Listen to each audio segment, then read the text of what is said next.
Now, when I gave Lucy the title for this speech, I had titled it The State's War on White Boys. And the reason was Adolescence, the frightful Netflix series that we're all too familiar with, was very fresh in my mind. Now, thanks to our inertia, amnesia-inducing 24-hour news cycle, we think it's a little bit in the rearview mirror.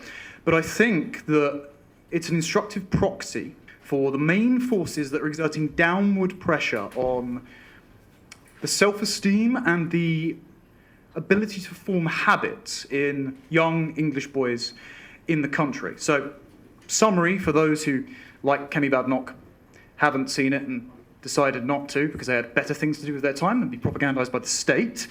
Adolescence is about Jamie, the boy in the poster there. He's reclusive, he's 13, he's from a stable, married English household, and then he commits a misogynistic murder because of peer pressure exerted onto him thanks to social media and manosphere content. That's sort of persistent boogeyman that the miniseries would like to hit you over the head with. It's not a documentary, by the way, as much as Keir Starmer keeps repeating it, and it was promoted by a charity called Tender, which happens to have got, thanks to the work of Charlotte Gill digging into this, £3.9 million in government grants, and was co-founded by the Prime Minister's ex-girlfriend, a woman named Philippa Kaufman. How very convenient.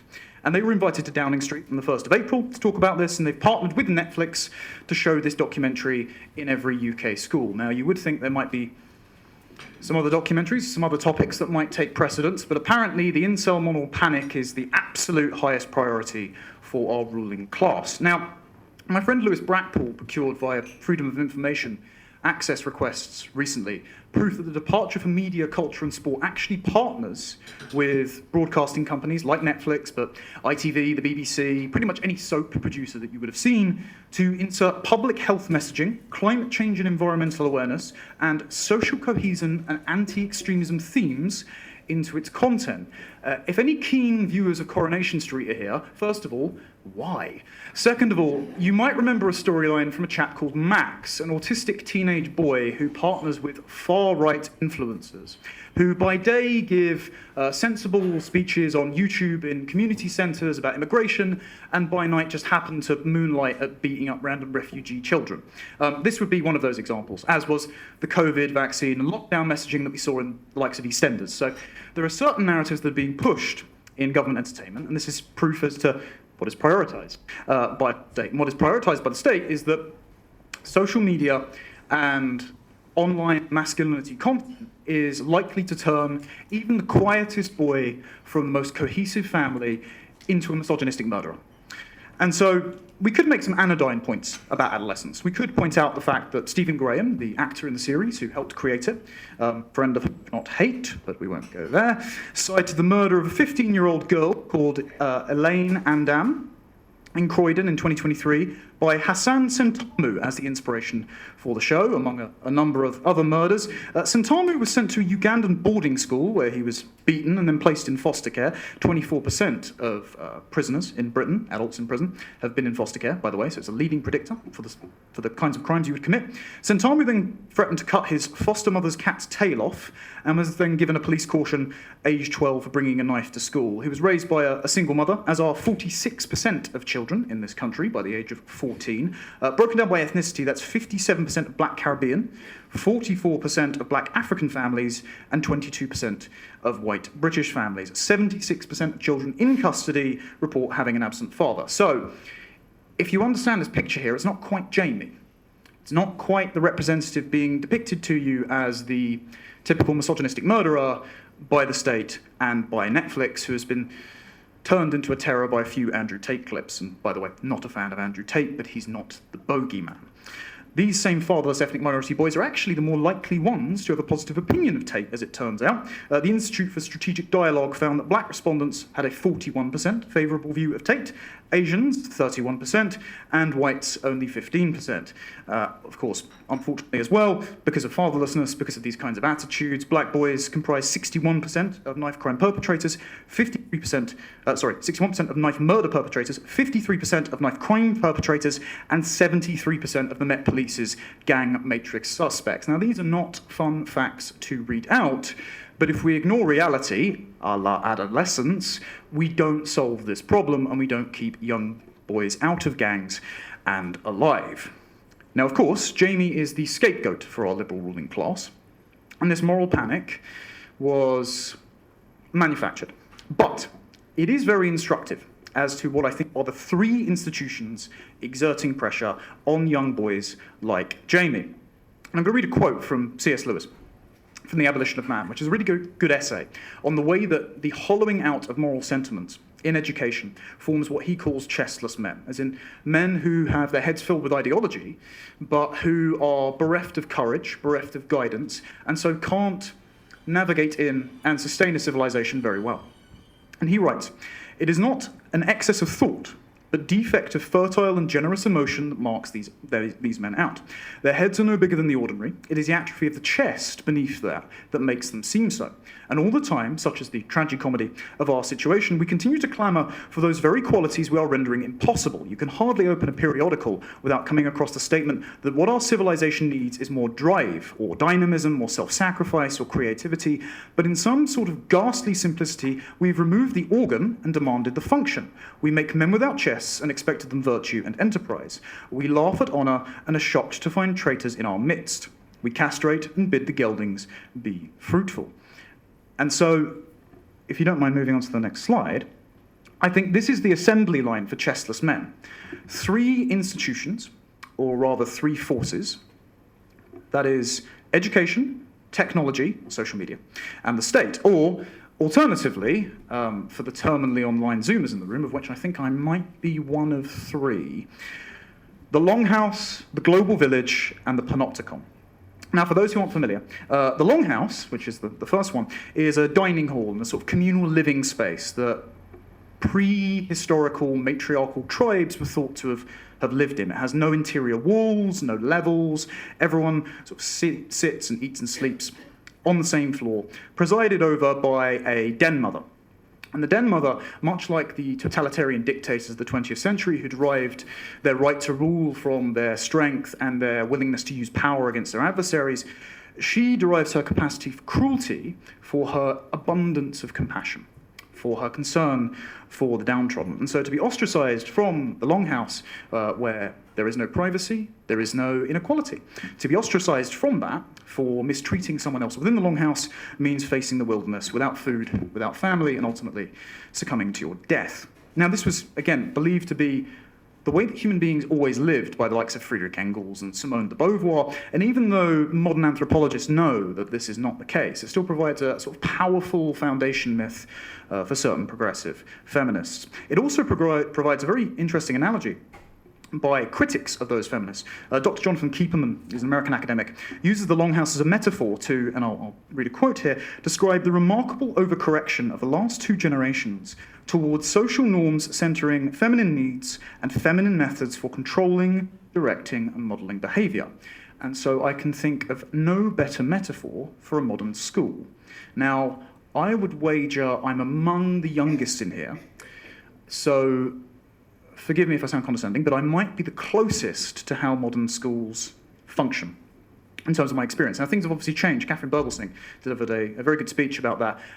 The perniciousness of smartphones was not nearly as bad when I was there, and demographic composition, of course, and thereby cultural composition, brings a whole new set of considerations to the classroom. I think diasporas like Bangladesh and Pakistan have a much larger share, it's almost double the white British population, of under 18s than the white British do. But the gender dynamics in a classroom remain pretty much the same since I was there. I think it's 85% of primary school teachers in this country and 65% of secondary school teachers are women. Now, lots of those are very good. I have teachers in my family, they care a lot about their students, etc. But that does colour the way that young males are disciplined and taught. And the absence of male presence leads young men to potentially go off the rails. Now, I'll give you an example. My primary school had a punishment called the hot spot. Now, if you can envision a sort of row of classroom windows, and then a row of paving slabs underneath them, and then little circles painted on all of them. And so if you did something at lunchtime, as boisterous young boys are wont to do, that upset one of the lunchtime volunteers or a teacher, they would send you to stand on the hot spot in the sun couldn't use the toilet, couldn't speak, for the rest of the remainder of the time and face everyone who was playing. And if one of your school classmates, in the curiosity of a child, ran up to you and asked, well, what are you doing on there for? If you were to explain to them what you were doing, you'd be put on it for another day. Now, that sort of, it's a kind of tactic you see in Mao's Cultural Revolution. It's not a very pleasant experience, especially if, like me, you were a bit of an unruly kid and you kept being put on there. And especially if you were in a school, as many schools now are, which abhor violence in the abstract. It does not matter who instigates a fight and who retaliates, both are meant to be as bad as each other. And so if you as a kid are getting picked on and you get punched and you punch back, you are put on the hot spot alongside the person that attacked you. And something struck me while I was writing this, is that I barely ever saw a girl standing on the hotspot. But this is the exact kind of punishment that is torturous to a young boy, and is essentially the extension of the classroom conditions, where you are told to sit on an uncomfortable floor, cross-legged, staying silent, you have to put your hand up, you have to ask for permission, you can't move about very much, and God forbid if you have a joke that you tell to your classmate, because guess where you end up? The hotspot. Lots of young girls don't necessarily find these conditions discomforting during classroom hours. Young boys are glad to get the reprieve of running around at break time and playing some more explosive games. However, lots of those games are also banned. I remember during my time at school, tag, bulldog, red rover, any of those sort of rough and tumble rugby-style games were banned because of a kind of safetyism culture that has infected schools. And Mary Harrington calls this the bump note bureaucracy. Parents in the room will be familiar with this, where the natural scrapes and grazes of childhood now require kind of an Alexandrian labyrinth of paperwork to be filled out by administrative staff and teachers to notify their parents, to notify the parents of the child if they've fallen over. Whereas before, this would be just presented as something you could brush off. It is emphasized as a big problem in the child's mind. It's emphasized as a catastrophe in the parent's mind. And so school rules and the even construction of playgrounds with sort of soft concrete and low places that you can't jump off of are made with that in mind. And all of the disputes that are then arbitrated by the teacher are done to minimize risk and minimize conflict, which is why a lot of the time those false equivalences between instigator and retaliator are drawn. So what you get is essentially a hostile environment to the way that young boys grow and develop, with rough and tumble play, with not being content to sit down and shut up and be quiet. And so you get what Ivan Illich, who was a critic of the school system, called a hidden curriculum. That the values and rules and architecture of a school actually informs the habits of its pupils a lot more than the explicit knowledge conferred onto them. And what you get is you inculcate conformity or a crushed spirit. And I speak from that personally. I know Caroline, who asked a question to James Orr, said earlier, is it possible that schools cater to a sort of vast majority of students, a kind of lowest common denominator, but there's a sort of 30% that just find this intolerable, the noise, the social interaction, the fact they can't focus properly? I was one of those kids. When I got to year 5, I asked a teacher to just sit me at a desk on my own at the back of the classroom because I just couldn't focus. And lots of those accommodations are not made, and they're especially not made in playgrounds and in actual lesson and teaching styles. Teaching style, of course, being the sort of listen, learn, write, repeat, parroting style that a lot of young boys who prefer to learn very hands-on just don't like. And then, of course, beyond this, the natural behaviours of males are pathologized within the curriculum. Family Education Trust last year with Lottie Moore did some fantastic research on the relationship, sex and education materials that are being put into schools by external providers. One of them, I'm sure you would have seen it, is the pyramid of sexual violence. So sort of 30% of schools teach toxic masculinity, 5% of schools teach that men and boys possess traits that are inherently toxic and negative for society. And this pyramid of sexual violence, used by the charities like Tender that promote adolescence, they depict traditional gender roles within the family, bragging, and boys will be boys as behaviours at the bottom that are sort of rooted in racism, colonialism, sexism, and lead ineluctably to gang rape and genocide. So as you can see, the natural behaviours of masculinity, sort of budding male behaviours in boyhood, are treated as the source of all the world's problems that it is the duty of the education system to eradicate. Otherwise, we will end up in 1930s Germany all over again. Another way that the boys' behaviours is pathologised as well is the marked increase in diagnosing ADHD and all of these sort of acronym behaviours. Really interesting piece in the New York Times in April that took a year to go around and interview leading psychologists about the roots of ADHD.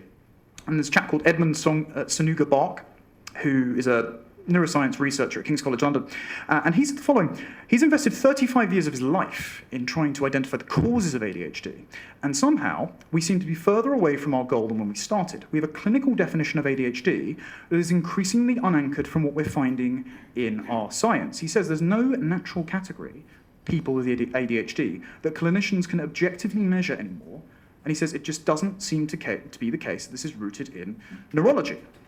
The only long-term side effect they have found, so far, of dosing young boys with Ritalin is that it stunts their physical growth. So it doesn't alleviate the symptoms that are ascribed to ADHD, instead just makes them shorter and impairs their development. After 36 months on Ritalin, subjects who had consistently taken stimulant medication were more than an inch shorter than the ones who had never received medication. So if the definition for ADHD does not work, allow me to offer an alternative one. Just as Mary Harrington has defined the feminist version of the patriarchy as, quote, immutable sex differences that I don't like, ADHD appears to be the energy of young boys who are bored in classrooms that are not fit for purpose for them, that the education system does not like. And though they may be ineradicable, it's doing a damn good job of trying to. Institutional learning environments are not fit for purpose for boys and young men, and yet the state insists on forcing them to spend much more time there than with their parents. And this, and I understand we are a non-partisan group here at Family Education Trust, I'm glad that's the case, because this seems to be every single party in the country that is set on expediting the return of women after they have children, despite polling on the majority, they would like to spend more time with their children, because why would you have a child if you don't want to spend time with them, of course. Expediting the return of women to the workforce to keep generating money for the GDP, because they can't actually grow it properly. Bear in mind, the last Conservative government, ostensibly Conservative government, wanted to put children in daycare for 30 hours a week from 6 months old, subsidised by the state, so taxpayers, of course. And then Labour have now decided they're going to take toothbrushing away from a job that parents should make as a habit. They're going to have mandatory toothbrushing classes as part of the morning routine, with the justification, of course, that if they, as more time the economy is taking up from parents, then they can just take that off their hands and take the role of a parent, which is just a great idea, of course. The government also expediently benefits from converting every single domain of domestic life into something that registers on the GDP balance sheet that can be a career, because if they've mismanaged the economy, then if all they do is they fudge the numbers to make it look like GDP is growing, then they can increase their borrowing and pay down all those debts that they keep stacking up, which again is going to be a massive burden on the next generation. It's almost like every single decision here is not taking children into account. Ivan Illich called this idea shadow work, the idea that we're in such an economy where your life is split into two activities, right? It's explicit work, and then work that you do at home, consuming consumer products or maximally recuperating in order to enter the world of work. And eventually, one consumes the other. So everything becomes a form of work. Your domestic life becomes something that can, again, register on a GDP balance sheet or a paid professional can do, raising your kids, teaching them to brush their teeth, etc. At no point in this equation is what's best for the children considered. 78% of parents with children aged 0 to 5 want to spend more time with their children, but they feel they can't afford to. All children want more time with their parents, of course, because they do not know the strangers they are being handed off to. And we know this is bad for children. Erica Commissar, anyone who's come across her work will know how well she writes on this. She's written how just parental absence will elevate blood cortisol levels in babies, starve them of oxytocin, and cause premature amygdala activation. Now, this predisposes children to anxiety and personality disorders. So if you're wondering why about a couple of generations after the shoving of kids into institutional childcare, we're getting these fevered protests and these obsessions with apocalyptic causes and a exponential rise in adolescent mental health problems, there might be one of many explanations that we should examine. But again, nobody in government, save, funnily enough, Miriam Cates, who's speaking next, was talking about this sort of thing. Everyone seems to be on the train of more daycare, more work, much better. We also know from the CDC Kaiser study, which is a study in America with 17,000 participants, so that's a pretty good sample size, that childhood experiences, adverse childhood experiences, result in worse mental health and physical health, poor finances, fractured families, criminal behavior. So we've had the data on this for a very long time. Nobody seems to want to do anything about it. Instead, we just shovel young boys into an institution that is not fit for purpose. Everything will be sacrificed for the collective benefit of the head of the Longhouse.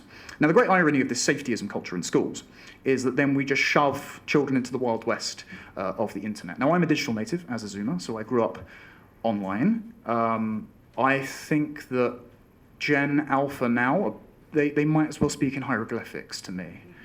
And so the rapid change of the culture on the internet is going to exacerbate generational divides. A lot of attention has been paid by Miriam, by Jonathan Haidt, to the detrimental effects of smartphone usage and social media on adolescent girls. And this is because, as has been written before, adolescent girls are kind of like the vanguard for social contagions. I remember growing up, for me, it was, cutting, eating disorders, all the contagions of Tumblr, and then, of course, in the last 10 years, it's been gender identity disorder, and Lord knows what's coming next. And so we should be very vigilant about this.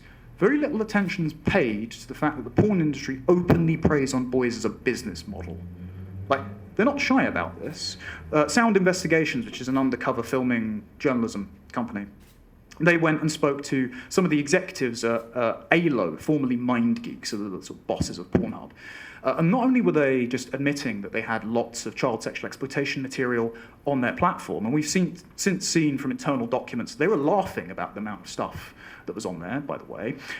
Some of the creators were saying, well, we make our content with 12-year-olds in mind, because what if you're a young 12-year-old queer person and you haven't realized it yet? But if we introduce like trans themes into our porn, it might make you understand who you really are.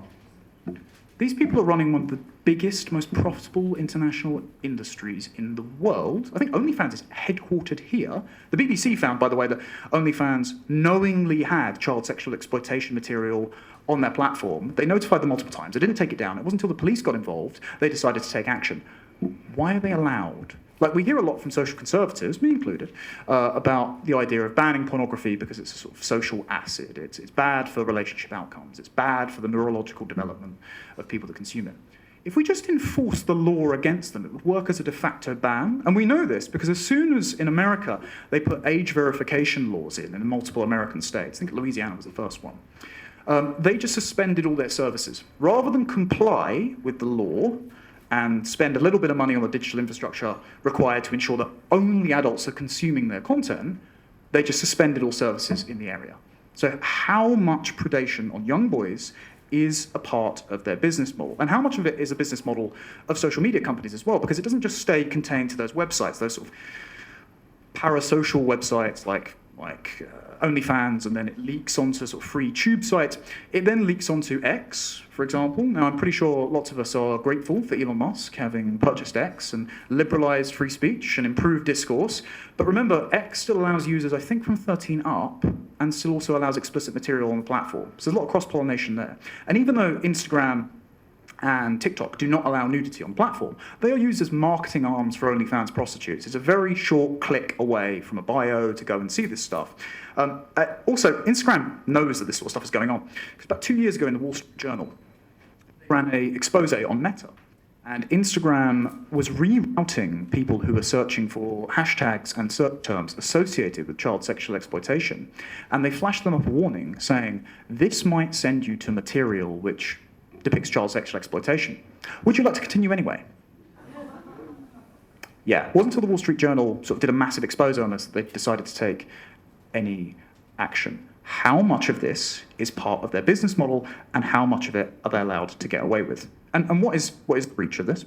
Well, Gary Wilson's a chap from a website called Your Brain on Porn. He does a lot of research on this. But he struggles to do research on this, and the reason is he can't conduct sort of blind control group studies because he can't find young men, because of the ubiquity of porn, that have not been exposed to it in their adolescence to such a sufficient degree they will fill a control group. I think they just heard one of my tweets, so I'll be pulled away. Also, another scary stat that I came across.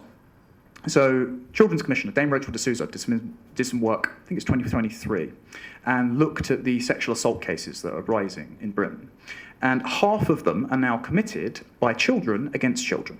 Now, this also includes sharing of explicit images and things like that. Half of those cases in the testimonies cite repeating acts that they have seen in online pornography as the reason they committed these sexual assaults. So we know children are watching this. We know it's part of the business model to prey on young boys. We know that this material is being hosted by these streaming services. And when they have been notified by the victims themselves, they are so reluctant to take it down that it actually takes the payment providers saying, we will no longer give you the ability to actually do commerce, for them to then manually remove millions of videos from their platform. Why are these things allowed to continue operating? Well, okay. Firstly, they're treated as a consumer good. Now that's mental, because there is no Chess Players Anonymous.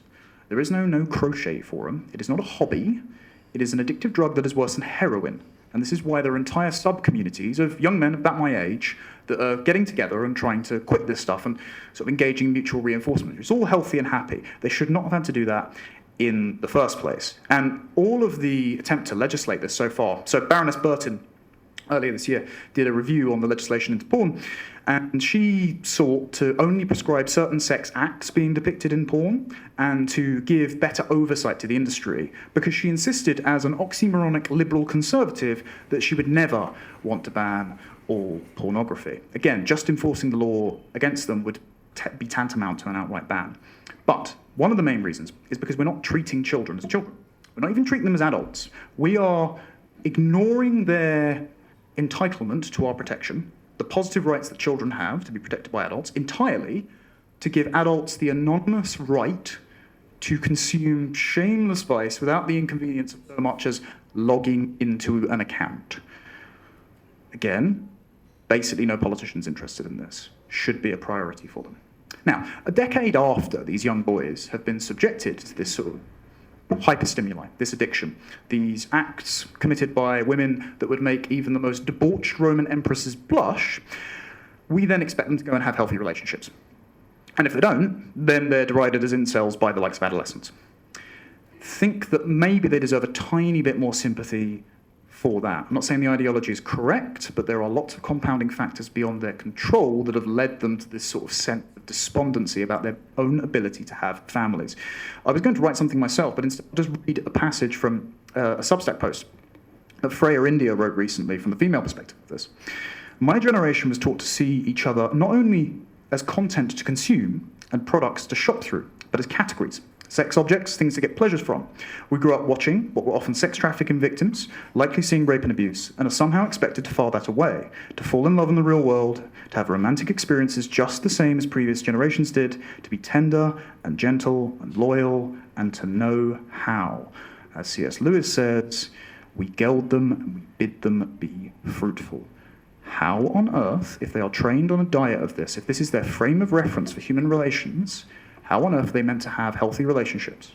We wonder why now fewer people are coupling up, fewer people are getting married, fewer people are having children earlier. The social factors are discouraging them from doing so because they are totally burnt out by the time that they get there. Now, this is not the only acidic effect of the interconnectivity of technology, of social media. It has dislocated us from the sort of concentric circles that would have formerly formed good habits, good citizens, good neighbours, good brothers, husbands, fathers. And this is the concept of the global village, which is on the left. And this is a term that philosopher Marshall McLuhan coined to describe how communications technology links us up to an international hive mind with which we have very little in common except the content that the algorithm is feeding to us. So we are more informed, hypothetically, and more connected than ever, but actually a lot lonelier, because time spent in your bedroom on your smartphone and your laptop is time spent away from the people who are proximate to you, who are closest to you, and should have your best intentions at heart. And if you aren't filling the mind of your child, someone else is. And the concept of the global village was recently discussed by a video essayist in America called Wade Stotts. Recommend everyone watches him. And he pointed out how, because of the interconnectivity of the internet and how cultures interact, you're more likely to get a global shantytown than you are a global village, where nations with larger demography and lower prohibitions against being dishonest, cheating, lying, scamming, extort the high-trust social norms of somewhere like the US or the UK or Western Europe. And a great example of how this can impact children is Elsagate. Don't know if anyone remembers this from about 7 years ago now. But when YouTube Kids first launched, there were essentially like procedurally generated bot farms that would make cartoons featuring Disney characters like the Hulk or Elsa or Spider-Man. And because they were trying to get sensationalist content on YouTube, they would then filter in sexual acts, violence, drug use, and this would be put on YouTube Kids. So a parent would just innocuously play these cartoons. They would be on the sort of next up shuffle list. They'd stick their tablet in front of their child, and then these grotesque acts of Peppa Pig, cutting off the head of Adolf Hitler or something like that, would be played to the child. And this was viewed millions of times. So that means thousands of children have been exposed to hours of this content. If you are not controlling what is in front of your child, someone else who you do not know, you don't know who they are, you don't know what cultural priors they've been raised on, you do not know whether or not they value the sanctity of childhood and will happily cast that aside to make some money, they will be setting those priorities instead. And this is why I think we're seeing a massive rise in not just financial scams, but sexual exploitation scams that are targeting young boys over the internet. Again, it's unlikely we're going to get a global village, and yes, it does take a village to raise a child. It takes your village, not the global village, because you have no idea who is living in that. Final point. I'll move to the final sort of structure, and that is the Panopticon. So the Panopticon's at the top. If you're not familiar with this, it was a Victorian idea that was invented by Jeremy Bentham, sort of forefather of utilitarianism, and he wanted to maximize surveillance and minimize staff in a prison. So the central guard tower that you can see will constantly observe inmates who are all lined on the outside circular wall. And the theory goes that if you are constantly surveilled, you will be on your best behavior. And that is how our modern state operates. I think it was Tony earlier who said that in place of these bonds of sentiment which organically police and form good habits in people, family, faith, congregation, community, country, in place of that, you just got the individual and the state.